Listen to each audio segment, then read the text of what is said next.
Hey everyone, welcome to the channel How to Log In. In this video, you will learn how you can easily log into your Question Bank account. So without any further ado, let's get started.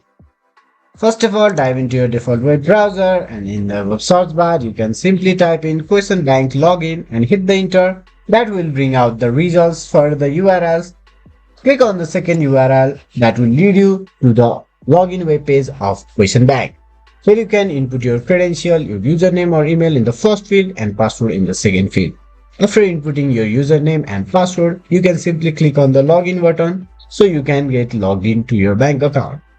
If you ever forgot your password, please click on the forgot password option to reset your password. Thank you for watching video. Hopefully this guide helped you to log into your bank account. If that's so, like the video, subscribe to our channel and set the bell icon to all. Any of the queries can be dropped in the comment section. See you again in another video. Till then, have a great time.